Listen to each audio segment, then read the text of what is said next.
Hello friends, welcome back to my YouTube channel and today I will discuss chapter 16 parallelograms. Okay, so today I will discuss what is the parallelograms and their types. So firstly I will discuss the definition of parallelograms.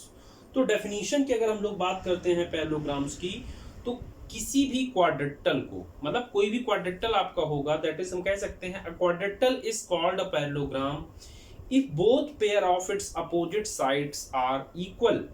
मतलब क्या हुआ, अगर कोई quadrilateral आपका parallelogram है तो वो quadrilateral आपका पैरेललोग्राम इस कंडीशन पे हो सकता है कि उसके जो क्वाड्रेटल के अपोजिट साइड्स हैं वो क्या होने चाहिए सॉरी वो पैरेलल होने चाहिए, लाइक दिस। जैसे देखिए ये पेयर हमारा इस पेयर के पैरेलल है और ये पेयर हमारा, मतलब ये लाइन इस लाइन के पैरेलल है, दैट्स व्हाई इसको हम क्या कह सकते हैं, पैरेललोग्राम कह सकते हैं। ठीक है, अब इसके कुछ टाइप्स हैं। जैसे आप बात करते हैं रोम्बस की। रोम्बस हमारा क्या होता है, a parallelogram having all sides equal is called a rhombus. मतलब किसी भी पैरेललोग्राम को आप रोम्बस तब बोलोगे जब उसकी क्या हो, ऑल साइड्स हमारी क्या होनी चाहिए, इक्वल होनी चाहिए, उसे हम लोग जो है उस पैरेललोग्राम को रोम्बस कहेंगे। ठीक, ये हमारा जो है एक रोम्बस है। ठीक है, ओके। अब आते हैं नेक्स्ट पे, रेक्टेंगल। रेक्टेंगल आप जानते हो जिसकी अपोजिट साइड्स हमारी क्या होती हैं, इक्वल होती हैं एंड पैरेलल होती हैं। ठीक है, तो ये जैसे यहाँ पे आपने बना दिया ए बी सी डी, यानी कि ये साइड इसके पैरेलल भी है और इक्वल भी है, ये साइड इसके पैरेलल भी है और इक्वल भी है, इसलिए इसको हम क्या बोलेंगे, रेक्टेंगल बोलेंगे। और रेक्टेंगल की एक कंडीशन और होती है, इसका जो ईच एंगल होता है वो 90 डिग्री होता है, दैट्स व्हाई इसको हम रेक्टेंगल बोलेंगे। ठीक, अब आते हैं स्क्वायर में। स्क्वायर में क्या होता है, उसकी ऑल साइड्स इक्वल होती हैं, ऑल साइड्स इक्वल होती हैं, ईच एंगल आपका 90 होता है, ये हमारा क्या हो गया, स्क्वायर हो गया। ठीक, इसके बाद आते हैं ट्रेपेजियम में। ट्रेपेजियम में क्या होता है, एक पेयर आपका पैरेलल होगा, ट्रेपेजियम में एक पेयर आपका पैरेलल होता है केवल। ठीक है, जैसे यहां पर आप देखोगे तो ए है, बी है, सी है, डी है, यहाँ पे ये पेयर हमारा पैरेलल है। Okay, clear. एक पेयर पैरेलल होता है उसे हम लोग क्या बोलते हैं, ट्रेपेजियम बोलते हैं। फिर आते हैं आइसोसेलेस ट्रेपेजियम में। आइसोसेलेस ट्रेपेजियम की अगर हम लोग बात करते हैं तो आइसोसेलेस ट्रेपेजियम में क्या होता है कि जो आइसोसेलेस ट्रेपेजियम होता है उसमें वो लाइक एज आइसोसेलेस ट्रेपेजियम की, हाँ आइसोसेलेस ट्रेपेजियम की अगर हम बात करें तो नॉन पैरेलल साइड जो होती है वो भी क्या होती हैं, इक्वल होती हैं। मतलब आइसोसेलेस का ट्रेपेजियम होगा तो ये तो जो पैरेलल है वो तो पैरेलल होगा, साथ में हमारी ये दोनों साइडें क्या होनी चाहिए, इक्वल होनी चाहिए। समझ रहे हैं बात, उसे हम लोग आइसोसेलेस ट्रेपेजियम बोलेंगे। ठीक है, अब आता है इसके बाद काइट आता है। काइट की बात करते हैं, क्वाड्रेटल इज कॉल्ड काइट। किसी क्वाड्रेटल को हम काइट तब बोलेंगे if it has two pair of equal adjacent side, two pair of equal adjacent side but unequal opposite side। ठीक है, मतलब कहने का ये जैसे मान लीजिए ये दोनों पेयर हमारे इक्वल हों, ठीक है, और ये दोनों पेयर हमारे इक्वल हों, बट ये और ये कभी इक्वल नहीं होंगे। ठीक है, तो ये हमारा क्या हो जाएगा, काइट हो जाएगा। तो ये तो हमने बात कर ली कुछ स्पेशल टाइप के जो हमारे वो होते हैं, यानी कि क्वाड्रेटल्स होते हैं, क्वाड्रेटल्स के जो टाइप होते हैं। अब आते हैं, अब हम बात करते हैं इसकी कुछ प्रॉपर्टीज की बात करते हैं। तो चलिए वन बाय वन हम प्रॉपर्टी की बात करेंगे। तो जैसे सबसे पहले आता है हमारा पैरेललोग्राम। तो पैरेललोग्राम के अंदर क्या क्या चीजें होती हैं वो देखिए, इसकी अपोजिट साइड इक्वल होती हैं। पैरेललोग्राम अगर हमारा होगा तो उसमें सबसे पहली चीज क्या होंगी, अपोजिट साइड्स जो होंगी, साइड्स जो होती हैं अपोजिट वो क्या होती हैं, इक्वल होती हैं। अपोजिट एंगल इक्वल होते हैं। अपोजिट साइड्स का मतलब ये साइडें इक्वल होती हैं। ठीक है, और अपोजिट एंगल मतलब ये एंगल इक्वल होता है, ये एंगल इसके ए और सी इक्वल होगा, डी और डी हमारा इक्वल होगा। ये चीज ध्यान रखिएगा, ये इसकी प्रॉपर्टी है, प्रॉपर्टी आपको क्वेश्चन में बहुत हेल्प करेंगी। और इसके जो डायगोनल होते हैं वो बाइसेक्ट ईच अदर होते हैं। बाइसेक्ट ईच अदर का मतलब आप समझ रहे हैं, जैसे ये हमारा है ओ पॉइंट पे कट कर रहे हैं तो इसका मतलब जो है कि ए ओ जो होगा वो हमारा बी ओ के इक्वल होगा, ये मतलब बाइसेक्ट ईच अदर का मतलब। ठीक है, ये इसके इक्वल और ये इसके इक्वल हो जाएंगे, सॉरी हाँ ये मतलब एक मिनट, इसमें जो अब बाइसेक्ट ईच अदर का मतलब क्या हुआ, ये चीज इसके इक्वल और ये चीज इसके इक्वल होती है, तो ये हमारा क्या हो गया, इसकी प्रॉपर्टी हो गई पैरेललोग्राम की। पैरेललोग्राम की तीन कंडीशन, एक तो अपोजिट साइड इक्वल होती हैं, अपोजिट एंगल इक्वल होते हैं, diagonal bisect each other, right. इसके बाद आते हैं हम लोग जो है क्वाड्रेटल में बात करते हैं पैरेललोग्राम में। If the opposite side of parallelogram, if the opposite side of quadrilateral are equal then it is a parallelogram. अगर किसी भी क्वाड्रेटल की अपोजिट साइड इक्वल होंगी तो भी वो पैरेललोग्राम हो जाएगा, और if opposite angle of a quadrilateral are equal then वो भी पैरेललोग्राम होगा, और अगर diagonal of a quadrilateral bisect each other तब भी उसको हम पैरेललोग्राम कह सकते हैं। ओके, अब आते हैं रेक्टेंगल में। रेक्टेंगल की बात करते हैं तो रेक्टेंगल के जो डायगोनल्स होते हैं वो बाइसेक्ट ईच अदर होते हैं। रेक्टेंगल के डायगोनल, रेक्टेंगल हमने आपको बनाया था, ठीक है, तो इसके डायगोनल बाइसेक्ट ईच अदर होते हैं। और रोम्बस जो होता है, रोम्बस के जो डायगोनल होते हैं वो bisect at right angle. Right angle का मतलब यहाँ पे जो है 90 डिग्री बनता है। ओके, इसके बाद आता है हमारा diagonal of square are equal and bisect each other at right angle. Square के जो डायगोनल्स होते हैं वो बाइसेक्ट भी होते हैं, साथ में वो राइट एंगल पे भी बाइसेक्ट होते हैं। ठीक है, ये कुछ हमारी क्या थी, प्रॉपर्टी थी। इन प्रॉपर्टीज का बहुत यूज है। विदाउट दिस प्रॉपर्टीज आप जो है कुछ भी सॉल्व यहाँ पे नहीं कर पाएंगे। दैट्स वाई आपको क्या करना है, इन प्रॉपर्टीज को आपको लर्न करना होगा। तो चलिए हम लोग अब आ जाते हैं इसकी एक्सरसाइज में आ जाते हैं। जैसे इसमें कुछ प्रॉब्लम्स हम लोग लेते हैं, तो चलिए सबसे पहले हम बात करते हैं यहाँ पे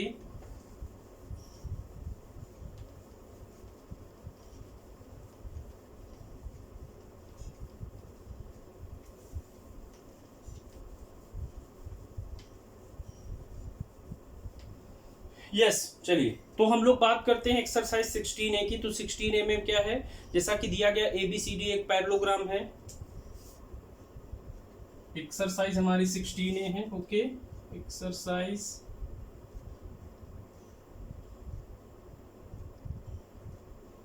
16A। ओके, चलिए इसका पहला क्वेश्चन क्या है। पहला क्वेश्चन ये है कि जो है कि ABCD एक पैरेललोग्राम है। तो चलिए हम एक ABCD पैरेललोग्राम यहाँ पे रफली बना देते हैं। तो ये हमने यहाँ पे एक रफली ABCD पैरेललोग्राम बना दिया। ये A है, ये B है, ये C है, ये D है, और A एंगल इन्होंने बताया 110 डिग्री है। फिर आपसे कह रहा है find the measure of each angles. तो हमें क्या करना है, बाकी रिमेनिंग एंगल के मेजरमेंट बताने हैं। तो चलिए देखिए क्या होता है। सबसे पहली चीज, since angle A is equal to क्या होगा, एंगल सी होता है। ये क्यों होता है, क्योंकि अपोजिट एंगल है पैरेललोग्राम का। यहाँ पे प्रॉपर्टी रीजन देना पड़ेगा, अपोजिट एंगल ऑफ, ये पैरेललोग्राम का शॉर्ट फॉर्म है, ये एंगल का शॉर्ट फॉर्म है। ठीक है, तो एंगल ए और एंगल सी इक्वल होंगे। दैट इज हमारा यहाँ से 100 is equal to angle C हो जाएगा। तो हमें एंगल सी का वैल्यू पता चल गया। और क्या होगा साथ में, angle B is equal to angle D भी होगा। ये भी दोनों इक्वल होंगे। ये क्यों होंगे, ये भी इसी कंडीशन से हो जाएंगे, अपोजिट एंगल ऑफ पैरेललोग्राम। ठीक है, अब जो है इन दोनों को हम यहाँ पे एक्स लेके चलते हैं। तो अब हमें पता है इन क्वाड्रेटल, अगर कोई क्वाड्रेटल होता है तो, या कोई पैरेललोग्राम होता है, क्वाड्रेटल अगर होता है तो क्वाड्रेटल का जो एंगल का सम होता है वो क्या होता है, 360 degree. Angle A plus angle B plus angle C plus angle D is equal to हमारा कितना हो जाएगा, 360 डिग्री हो जाएगा। राइट, एंगल ए और सी हमारे इक्वल थे। एंगल ए का वैल्यू हमारे पास कितना था, 1 मिनट, ये 110 था ना, सॉरी, तो यहाँ 110 करिएगा। हाँ, एंगल ए हमारा 110 था, प्लस एंगल बी का वैल्यू हमने x लिया है, एंगल सी भी हमारा 110 है, प्लस एंगल डी को हमने x लिया है, इज इक्वल टू कितना हो गया, 360 हो गया। तो ये हो जाएगा 2x प्लस हो जाएगा 220 इज इक्वल टू, यहाँ से आपको कितना मिलेगा, 360 मिलेगा। तो 2x इज इक्वल टू इसको लिख सकते हैं 360 माइनस हो जाएगा 220, इसको माइनस करोगे तो आपको मिल जाएगा यहाँ से कितना, 140। तो ये 2x इज इक्वल टू 140 आ गया, तो x इज इक्वल टू मिल जाएगा 140/2, कट करेंगे तो आपको 70 मिल जाएगा। राइट, तो x की वैल्यू यहाँ से आपको क्या मिल गई, 70 मिल गई। अब आपने x किसे से किया था, x आपने से किया था एंगल b और एंगल d को, that is angle b angle d is equal to कितना हुआ, 70 डिग्री हो जाएगा। राइट, तो एक तो चीज आपको ये पता चल गई, यहाँ से b और d इक्वल हो गए। दूसरी चीज एंगल c का वैल्यू भी आपको मालूम चल गया। तो आपको यहाँ पे क्या करना था, रिमेनिंग एंगल ही फाइंड आउट करने थे। यही हमारा क्या हुआ, आंसर हो गया। क्लियर। अब आते हैं हम लोग नेक्स्ट टाइप के क्वेश्चन पे। जैसे सेकंड क्वेश्चन इसमें दिया हुआ है, two adjacent angle of a parallelogram are equal, यानी कि जो एडजेसेंट एंगल है पैरेललोग्राम के वो क्या है, इक्वल है। तो what is the measure of each angle. तो एडजेसेंट एंगल यानी कि फिर आप पैरेललोग्राम का फिगर बना लीजिए। इसमें आप फिगर बनाओगे तो यहाँ पे इन्होंने दिया है एडजेसेंट, समझते हैं ना। तो जैसे मान लो ये A है, ये B है, ये C है, ये D है। एडजेसेंट का मतलब A और B। एडजेसेंट का मतलब बी और सी या फिर सी और डी या फिर डी और ए, ये हमारे एडजेसेंट एंगल हैं। तो सेकंड क्वेश्चन में आपको ये दिया हुआ है कि एंगल ए एंगल बी हमारे इक्वल हैं, ये हमें क्या है गिवन है, राइट। ये हमें क्वेश्चन में गिवन है कि उसके एडजेसेंट एंगल इक्वल हैं। इसको हम से कर लेते हैं कि सपोज दैट एक्स है, ठीक है। बट वी नो दैट हम यहाँ से एक चीज और भी जानते हैं। क्या जानते हैं? जो एंगल हमारा बी होगा वो एंगल डी के इक्वल होगा, एंगल जो हमारा ए होगा वो एंगल सी के इक्वल होगा। क्यों होगा? क्योंकि ये हमारे क्या है, अपोजिट एंगल है, right. Opposite angle of parallelogram है, दैट्स वाई हमारे ये क्या होंगे, इक्वल होंगे। अब बाकी हमें पता है पैरेललोग्राम के जितने भी एंगल्स होते हैं उनका सम क्या होता है, या क्वाड्रेटल के एंगल का सम क्या होता है, वो 360 होता है, राइट। तो उसको हम यहाँ से लिख सकते हैं angle A plus angle B plus angle D is equal to हमारा 360 हो जाएगा। अब देखिए ए और बी हमारे इक्वल हैं, इसका मतलब हो गया ए और बी इक्वल है, तो इसका मतलब सी और डी भी इक्वल हो जाएंगे। दैट इज इसमें एक्स आ जाएगा, एक्स आएगा, एक्स आएगा और ये भी एक्स आ जाएगा, इज इक्वल टू 360। क्यों हुआ ऐसा? क्योंकि देखिए ए और बी की वैल्यू एक्स है, तो अगर हम यहाँ वैल्यू इसको डालते हैं तो ये हमें ए और बी इक्वल है, बी की वैल्यू एक्स है तो डी की भी वैल्यू एक्स हो जाएगी, और ए और सी इक्वल है तो इसकी भी वैल्यू एक्स हो जाएगी। दैट्स वाई ये हमारा हो गया कितना, 4x इज इक्वल टू हो जाएगा 360 के। तो x इज इक्वल टू अगर यहाँ से आप फाइंड आउट करेंगे 360 अपॉन 4, इसको कट करेंगे तो ये 90 आ जाएगा। x की वैल्यू आपको यहाँ से कितनी मिल गई, 90 मिल गई। देयरफॉर इसके angle a is equal to angle b is equal to angle c is equal to angle d is equal to कितने डिग्री हो जाएंगे, 90 डिग्री। यानी कि सारे एंगल्स इसके जो होंगे वो 90 डिग्री के इक्वल हो जाएंगे, ठीक है। अब आते हैं हम लोग नेक्स्ट प्रॉब्लम में। जैसा कि देखिए अब रेशियो वाली प्रॉब्लम की बात करते हैं।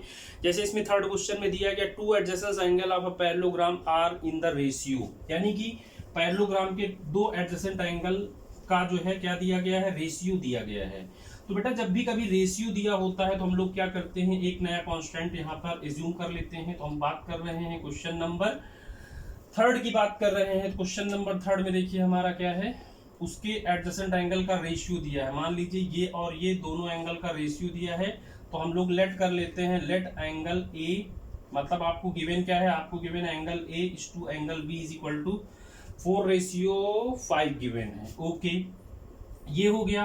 तो यहां से हम लोग अब लेट करेंगे angle A is equal to कितना हो जाएगा 4x and angle B is equal to कितना हो जाएगा 5x, इतना हो गया। अब उसके बाद हमें फिर पता है but angle A is equal to क्या होगा, एंगल सी के इक्वल होगा, और angle B is equal to क्या होगा, एंगल डी के इक्वल होगा। क्यों ऐसा है? क्योंकि ये क्या है, हमारे अपोजिट एंगल है, राइट। तो ये हमारे अपोजिट एंगल ऑफ पैरेललोग्राम है, दैट्स वाई ये क्या होंगे, इक्वल होंगे, राइट। उसके बाद sum of angle of a quadrilateral, sum of interior angle of a quadrilateral is 360, यानी कि angle A plus angle B plus angle C plus angle D is equal to हमारा कितना हो जाएगा, 360 हो जाएगा। एंगल ए का वैल्यू और सी का वैल्यू दोनों सेम है, दैट इज ये हमारा ये 4x, और बी का वैल्यू और डी का वैल्यू सेम है, दैट इज ये हमारा आ जाएगा 5x प्लस हो जाएगा 4x प्लस हो जाएगा 5x इज इक्वल टू हो जाएगा हमारा 360। इसको सॉल्व करेंगे तो 10 और ये बन जाएगा 18x इज इक्वल टू 360 मिलेगा। तो x की वैल्यू यहाँ से देखेंगे 360 अपॉन 18 करेंगे, इसको कट करेंगे 20 आ जाएगा। तो x हमारा यहाँ से कितना आ गया, 20 आ गया, ठीक है। x की वैल्यू 20 मिल गई, इसका मतलब ये हो गया एंगल ए जो होगा वो हमारा कितना है 4x। तो x का वैल्यू यहाँ पुट करेंगे 4 इंटू 20, दैट इज ये मिल जाएगा कितना, 80 डिग्री मिल जाएगा। इसी तरीके से एंगल बी की आप बात करोगे तो वो क्या है 5x, तो हो जाएगा 5 इंटू यहाँ 20 करोगे तो हो जाएगा 100 डिग्री। तो आपने यहाँ से देखा बी और सी का वैल्यू आपने निकाल दिया, ठीक है। और जितना एंगल ए था, सॉरी बी और एंगल ए और बी का वैल्यू आपने निकाल दिया, जितना एंगल ए है वही एंगल हमारा सी होगा, तो सी का भी वैल्यू यही हो जाएगा, और जो एंगल हमारा बी था वही एंगल हमारा डी हो जाएगा। इस तरीके से देखा आपने, इसके रेस्ट एंगल को आपने पता कर लिया, ठीक है।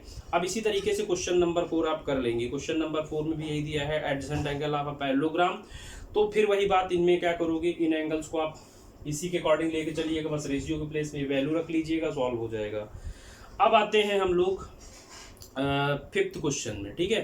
फिफ्थ क्वेश्चन में क्या दिया है, the sum of two opposite angle of a parallelogram is 130, find the measure of its angle, ठीक है। बाकी आपको एंगल बताने हैं। क्या दिया गया है फिफ्थ क्वेश्चन,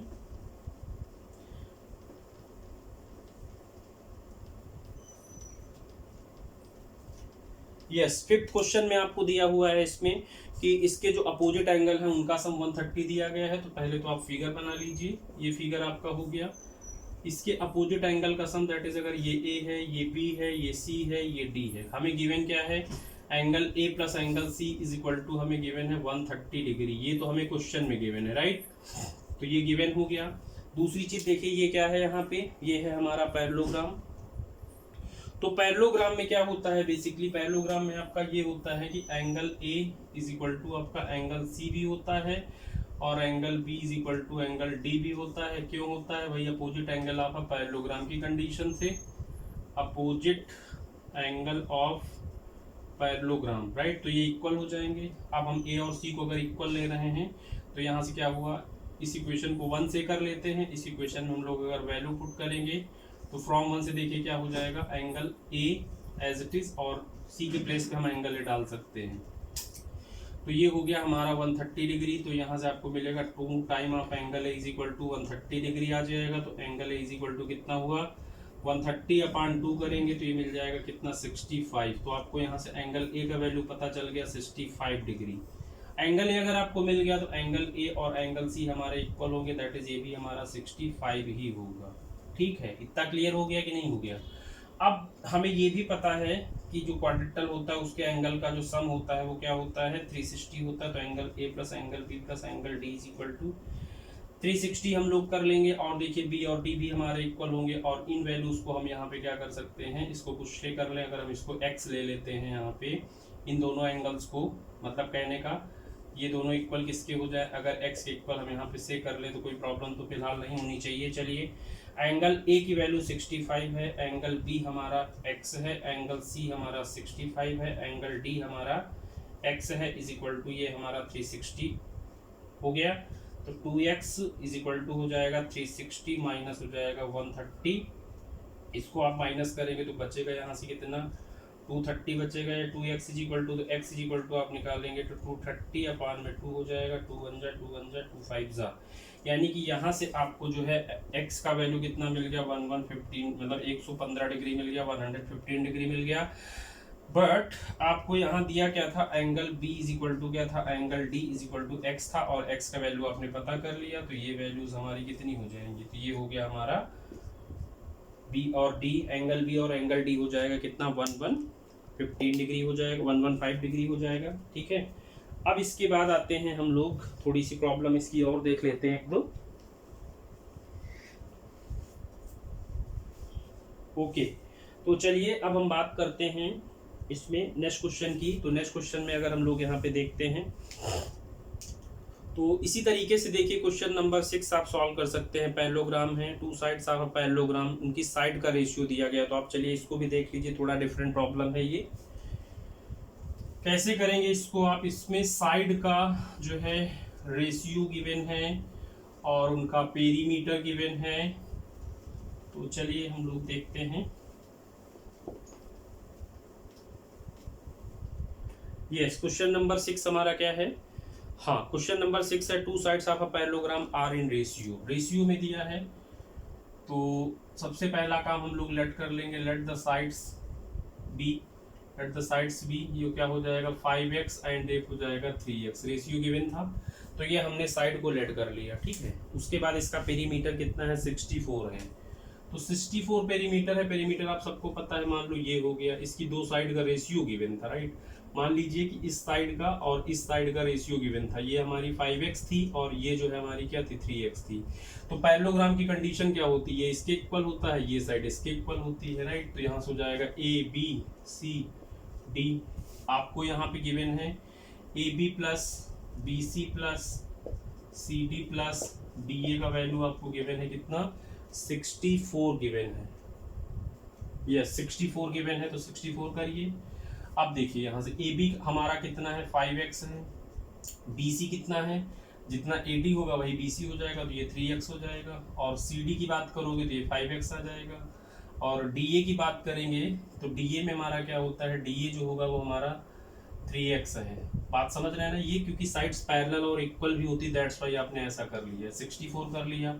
तो ये हो जाएगा आपका यहाँ से 16x इज इक्वल टू 64 के, तो x is equal to find out करेंगे 64/16 कट करिए 4 आ गया, तो x का वैल्यू यहाँ से कितना हो गया 4 हो गया। x आपने यहाँ से पता कर लिया, देयरफॉर इसकी साइड क्या होंगी, एक साइड आपने ज्यूम करी थी 5x that is 5 multiplied by 4 that is 20 cm एक हो जाएगी।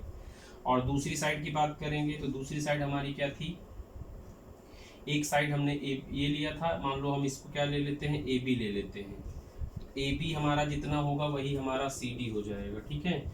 और उसके बाद दूसरा क्या था, ए डी का वैल्यू 3x था, तो 3 मल्टीप्लाइड बाई x हमारा 4 है, सॉल्व करेंगे तो 12 cm ये हो गया, जितना ए डी होगा वही हमारा जो है बी सी हो जाएगा। तो इस तरीके से हमने इसकी साइड्स को भी पता कर लिया।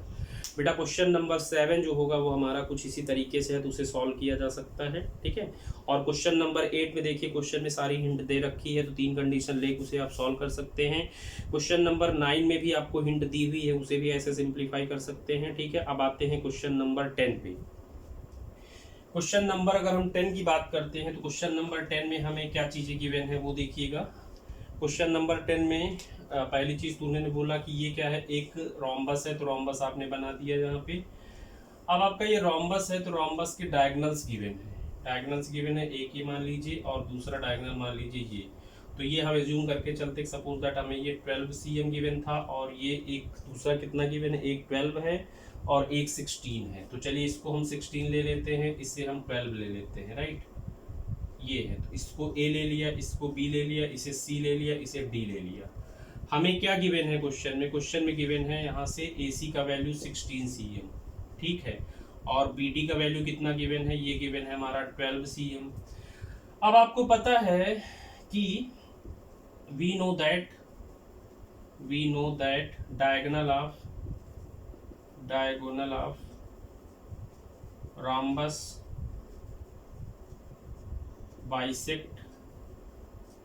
bisect each other at right angle, ठीक है। मतलब बाइसेक्ट भी होते हैं और राइट एंगल पे बाइसेक्ट होते हैं। तो यहाँ से हमें क्या पता चल गया, AO जो होगा और जो OC होगा ये दोनों हो जाएंगे क्या, AC/2, ठीक है। राइट एंगल का मतलब ये हो गया ये 90 डिग्री होगा, ठीक है। तो AC का वैल्यू देखिए यहाँ पे कितना है, 16/2 करेंगे तो ये मिल जाएगा 8 cm आपको, ठीक है। इसी तरीके से हमारा जो ये BO होगा और जो हमारा DO होगा या OD होगा, ये दोनों इक्वल हो जाएंगे किसके, BD/2 के इक्वल हो जाएंगे। BD का वैल्यू मेरा कितना है 12 है, अपान 2 करोगे तो ये 6 cm आ जाएगा, ठीक है। अब इसके बाद हम क्या करेंगे, अब इसके बाद हम लोग यहाँ से इन ट्रायंगल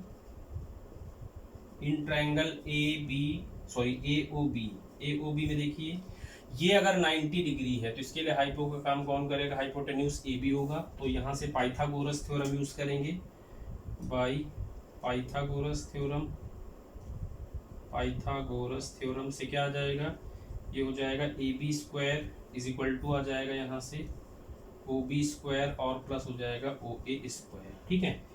OB की वैल्यू हमें यहाँ से कितनी है देखिए, दी गई है 6 है तो 6² आ जाएगा। OA कितना है 8 है तो 8² आएगा। इसको सॉल्व करोगे तो ये हो जाएगा कितना 36 और ये हो जाएगा 64, ऐड करने पे हो जाएगा 100। तो ये हमें मिल गया क्या, AB²। अब AB इज इक्वल टू अगर हम लोग निकालेंगे तो अंडर रूट में 100 आ जाएगा। सॉल्व करेंगे 2 × 2 × 5 × 5 करेंगे तो यहाँ से पेयर हमारा 2 × 5 बाहर आ जाएगा, दैट इज 10 हो जाएगा। तो यहाँ से आपको AB is equal to 10 cm मिल गया और जितना ही AB होगा वही इक्वल किसके हो जाएगा, BC के, वही इक्वल हो जाएगा CD के, वही इक्वल हो जाएगा DA के, ठीक है। तो AB सारे साइडें हमारे क्या होंगी, इक्वल हो जाएंगी और ये 10 cm के इक्वल हो जाएंगी, ठीक है। तो ये तो हमारा था question number 9, right, sorry question number 10 था। अब बात करते क्वेश्चन नंबर 11 की। तो क्वेश्चन में हिंट दी गई है, सिंपली इसी से सॉल्व करना है, कुछ भी नया नहीं करना है। क्वेश्चन नंबर 12 की अगर हम लोग बात करें तो रेक्टेंगल है, रेक्टेंगल में साइड का रेशियो गिवन है, फिर रेक्टेंगल का पेरीमीटर आपको पता है, जब भी कभी रेशियो गिवन होता है तो हम लोग जूम कर लेते हैं, 5x एंड 4x इसकी साइड ले लेंगे और उसका पेरीमीटर हमें पता है रेक्टेंगल का 1/2 2 times of L+B, right. 2 × L+B is equal to 90 करा दीजिए, L और B की वैल्यू रखेंगे तो आपको वहां से x का वैल्यू मिलेगा, फिर x की वैल्यू को आप सिंप्लीफाई करिएगा, ठीक। तो इस तरीके से आपका ये चैप्टर कंप्लीट हुआ। और मैं आपको एक सजेशन और देना चाहूँगा कि इसके जितने भी एग्जांपल्स दिए गए हैं वो एग्जांपल्स आपको जरूर करने हैं। इसकी जितनी प्रॉपर्टी दी गई वो प्रॉपर्टी जरूर लर्न करनी है। तो आपका ये चैप्टर यहाँ से 16 फिलहाल कंप्लीट हो गया और इसकी एक्सरसाइज 16B गिवन है, 16B भी आप सॉल्व कर लेंगे। सारी प्रॉपर्टीज आपको लर्न होनी चाहिए, क्योंकि कोई भी क्वेश्चन अगर आएगा तो प्रॉपर्टी से रिलेटेड आएगा, तो प्रॉपर्टी अगर आपको नहीं पता होंगी तो आप नहीं सॉल्व कर पाएंगे। ठीक है, आई होप कि आपने एंजॉय किया होगा, आपको ये चीज़ें समझ आई होंगी। तो चलिए आप इसको प्रिपेयर करिए, बाकी फिर मिलते हैं हम नेक्स्ट चैप्टर में नेक्स्ट टॉपिक के साथ में। Okay, thank you student, thank you so much. जय हिंद, जय भारत।